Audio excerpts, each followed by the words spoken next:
How you doing, YouTube? Mountain Massive Beer Reviews. Back with another review. A little bit of collaboration, beerness on today's Massive Beer Review.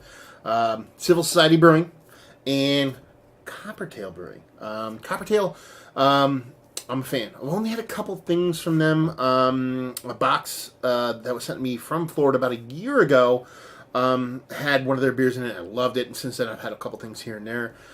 Big fan of the brewery and Civil Society beers that were sent to me by Ralph. Thank you very much, Ralph. He sent me off a bunch of Civil Society beers. This is one of them. This is the last one of the grouping that I'm going to be kind of throwing down. So it's going to be a nice little kind of interesting take here, because if you watch any of my previous reviews from Civil Society, you know I have a very kind of, I don't know, what's the word I'm looking for? Idea of how the brewery is moving and growing and things like that. And for them to collab with a brewery that I dig so much, I'm kind of curious to see how this comes out. Plus, it's a Kolsch style ale, fully manual Kolsch style ale. A Kolsch style ale, what does that mean? It's going to be a Kolsch, it's going to be a traditional Kolsch. I don't know. Coppertail does get into that kind of traditional realm quite often, but everything I've had from Civil Society has been super kind of new school haze forward, so it'll be interesting to see what happens. As far as what else it says on the can, it says fully manual, Civil Society Brewing Company, Coppertail Brewing Company, Kolsch style ale, 6% alcohol by volume, and it was brewed at Civil Society, and yeah, that'd be that. No date on the can. Geometric pattern stuff, pastel-y colors, what you gonna do? So, breaking out the old Delirium. Tinier tulip. I haven't poured a beer in one of these in a while, so I'm kind of, I don't know, a little nostalgic here. Little pink elephants going on. Oh, that's pretty damn clear. So, there you go. Here I am assuming it's going to be this crazy hazy thing, but she be clear, which has kind of got me a little bit excited, to be perfectly honest with you. Anyway, yeah. Finger and a half, almost 2 fingers, just off white head, infinite creaminess, super tight back bubbles, and she be clear. There's a subtle haze to her. Nothing too crazy. I mean, almost magnifying glass clear, but she has that nice kind of vibrant yellow straw-like kind of watered down straw kind of yellow color to her. With a nice little bit of carbonation, especially that middle part. It looks like there's a little agitator in this glass probably, but yeah, she looks like a Kolsch, let's put it that way. See if we can get a nose on her. Probably going to snort some foam here, so enjoy. Oh, I told you. See what happens? Again, go look at this. That's where they keep the heroin, so. Yeah, so from that snorted foam, I'm getting a lot of citrus off of this one. So it's definitely kind of like in your kind of, I don't want to say new school kind of Kolsch. It's more like your new school breweries kind of messing with a traditional Kolsch. You're getting a little bit of that kind of crackery malt, that little Pilsner malt. But there's a big heaping helping of citrus there. Slightly candied citrus. Like I said, there's that crackery malt there. A little bit of bittering kind of floating around in there. So yeah, it's flirting. It's kind of on the edge of, is it a Kolsch or is it kind of just like a hopped up pale kind of thing going on? There's a little bit of both kind of floating around in there, but it smells pretty damn good, to be perfectly honest with you. So she looks interesting. She smells interesting. Let's see what she tastes like. Cheers.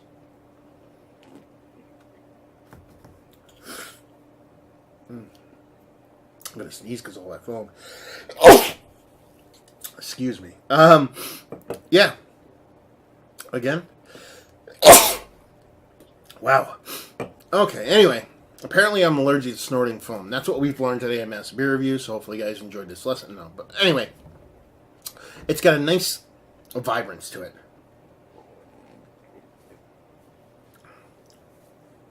A nice citrus kind of vibrance.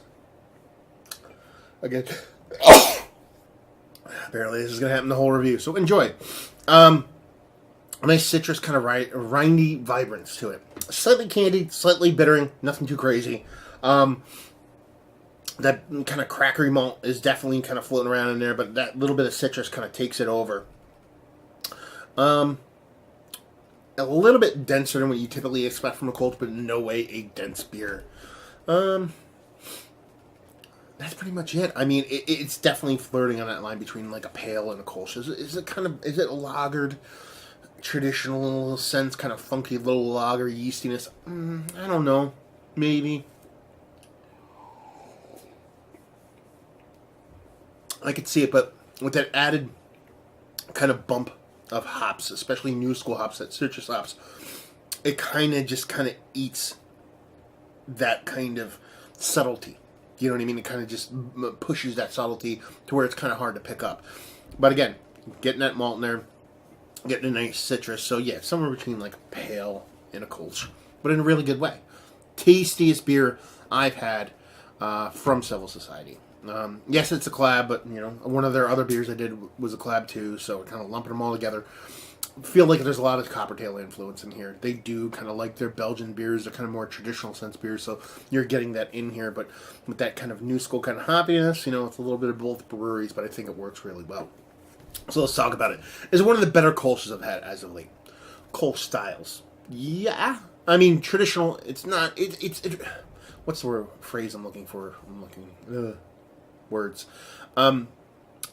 It's definitely kind of has that Kolsch OG vibe to it, but it has enough new school to keep it out of there. So it's not necessarily like an old school kind of Kolsch, but it has enough to still be considered a Kolsch. So is it one of the better kind of pseudo Kolsch's, pseudo new school Kolsch's that I've had as of late? Yes. Value and availability? Don't know. You know, maybe somebody can chime in on that one and just leave you with, if you like what, will you like this? If you like snorting foam and sneezing, you would like this. If you like sneezing some more, maybe you'd like this beer. And if you like trying to make jokes about sneezing to kind of cover up all the weird sneezing, you might like this. But in all seriousness, if you actually do like Kolsch's, but you do like that kind of new school citrus profile, and you wish there was that added to the Kolsch. The one thing I didn't really touch on is, while that citrus is bigger than the beer itself, it's not super overpowering. There's a nice balance to it. It's bigger, but it's big enough, or I should say small enough. Its bigness is small enough. There you go, a little jumbo shrimp for you. Its bigness is small enough to where it doesn't overpower the beer completely. So it's bringing that new school sensibility with some old world awesomeness. So if you're a Kolsch fan, you're a new kind of IPA fan, this is probably going to be right up your alley. So there you go. Another Sneeze Fest in the books. Hopefully you guys enjoyed it. If you didn't, anywhere in between down there, words and stuff and things. Facebook, Twitter, Instagram, Untapped, Massive Beers, all four of those places if you want to check this dude out anywhere else. And hopefully you guys enjoyed the review. Hopefully enjoying a beautiful little Kolsch right now, and hope we'll see you next time. Gesundheit.